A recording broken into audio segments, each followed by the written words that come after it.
Turumbaan tokko musammaa jalaa baduudhaan waldaa shubbisa oolotaa seenuun dhagahame.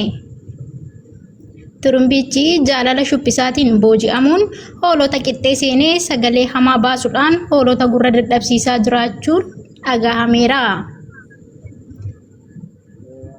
Sagantaan keenya bal'inaa akka itti aanutti isinii dhiyaata. Haga xumura sagantaa keenyatti nu waliin turaan affeerraa keenya.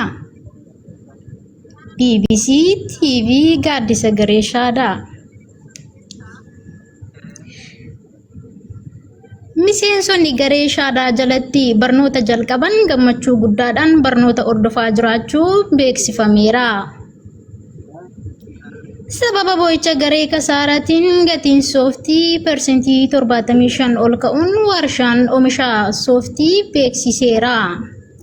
Huumee hin haftuu ajjeesee gogaa hin dhiiftuu akkuma jedhamu raajiin salphina garee kanaa guyyaarraa guyyaatti ol ka'aa dhufuurraan kan ka'e imimmaan to'achuu dadhabuudhaan sooftiin konkolaataan akka nuuf buufamu jechuudhaan hiriira nagaa bahaniiru. Muummichi ministeera Gareeshaadhaa akka ibsa baasanitti bochi malee sareen bunan kajeeltus hin argattu afaan keessan qabadhaatii koottaa dhugaa jirtu laalaa waa haddaan baafadhaa jechuun beeksisaniiru. Ibsa muummichi ministeeraa baasan irratti obbo Jalduun akkas jechuun yaada ofii ibsateera.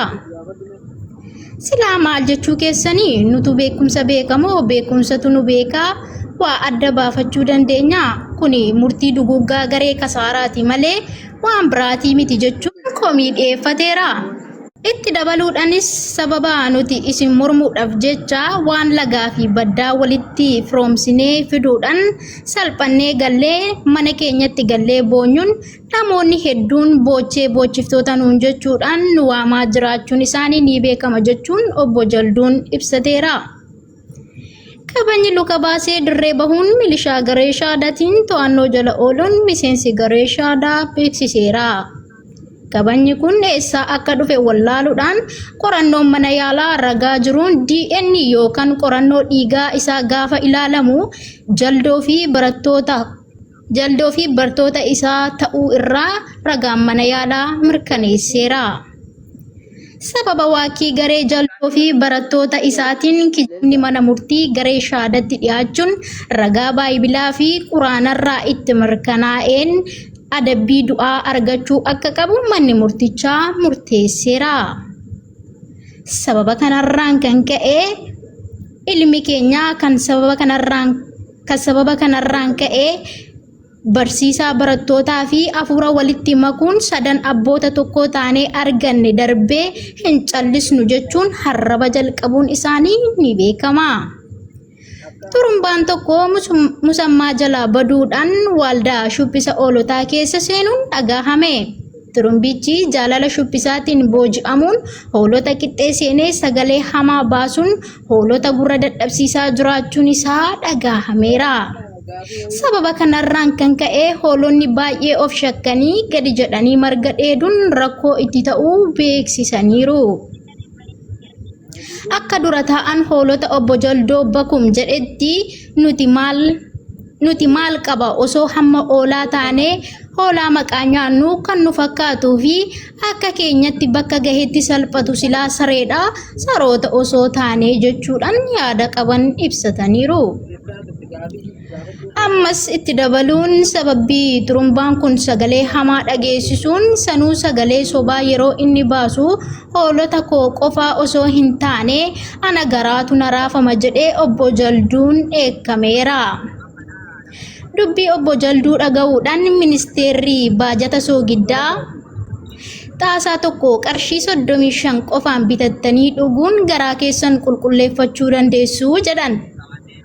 Yoo soogiddi isin bitattanii dhugdan garaa isin gubee Baalee fi Arsii Waabee Jimma irraa Gilgil Gibee fi fakkeenyummaa sanaan murmurii fi lageen isaanitti dhiyaatan tola akka deemtanii dhugdan isiniif hayyamneerraa jedhan. Kana hundumaa hin taanu yoo jettan shubbisa dhiisaa akka qubeen takkaa isin jala hin tarretti harka irra oofaa kitaaba mana keessan jiru dubbisaa immoo dhaamsa garee shaadaati. Miseensonni garee shaadaa jalatti barnoota jalqaban gammachuu guddaadhaan barnoota ordofaa jiraachuu beeksisaniiru.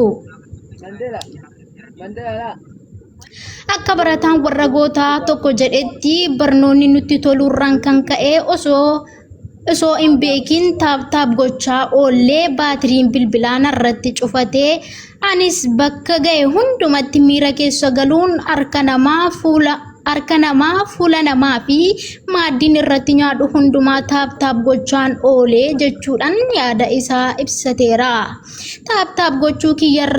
Taap gochuun kiyyayyuu rakkoo hin qabu garuu hiriyaa kiyya tokkotu kan oolota keessaa dhufetu garaana nyaate jechuun yaada isaa ibsateera.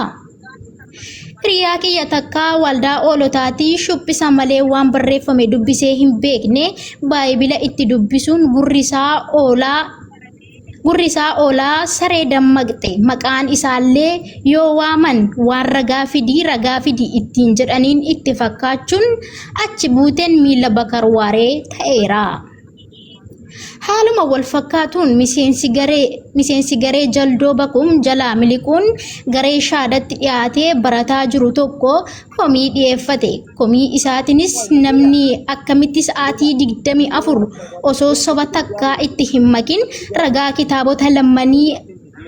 kitaabota lammaniitiin haasa'aa gurri kijiba dhaggeeffachuu nu barate nu dhukkubaa jira. Adaraa keessan yoo tiktaakii irraa turuu barbaadan dubbii keessanitti soba xiqqoo haa ta'ullee itti nuuf dabalaa jechuudhaan yaada isaa ibsateera.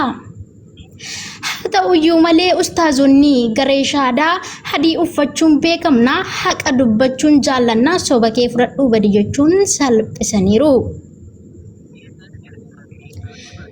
Komii isaa dhaga'amuun itti dabalanii ustaazonni garee shaadaa akkas jedhan ulfin ofiinuu ofuutii maaliif duutii asillee dhuftee hanga komii fi soba nu gorsitu ol ba'iitii kiniinii yookaan dawaa si fayyadu si buufnaa jechuun gara manaatti ol seensisanii oolichaanis haala gaariin wal amanuun fiigichaan gara jaldoo galee waan argate hunda itti hime. Jaldoonis jarri kun akkamittiin barattoota tiyyaa na jalaa fixuu jechuudhaan iyyee sagalee guddaa dhageessisaa dhaadannoo guddaadhaan imala isaa gara garee shaadaa taasisuudhaan gara garee shaadaatti sokkee. Koreewwan garee shaadattis akkuma jalduun dhufeen ol seensisanii cokkisuu jalqabeen kiniinii baayibilaa fi quraanaa wal faana yoo kennaniif nagaa'umatti taree fiigichaan gara manaa deebi'ee sadan waaqa isaa walitti bayyadaa adaraa keessan garas akka hin deemne jechuun hoolota isaa walitti qabatee gorfachuu jalqabe. Hoolonni isaa garuu gorsa isaa humattuu otoo hin lakkaa'in ragaawwan tokko tokko kan agarsiisan ragaan gorsa diduun hoolota guyyaarraa mana sanii badanii dhufan erga dhugaa baratanii akka hoolotaatti yaaduu dhiisanii akka namaatti yaaduu jalqabaniiru. Kabajamtoota daawwattoota keenyaa qophiin balallii kolfaa torban kanaa kana fakkaata. Torbee hanga sagantaa keenya torbeetti walitti deebinutti turtii gaarii nuuf qabaadhaa. Horaa deebanaa. Assalaamu alaikum rahmatullahi wa barakaatuh.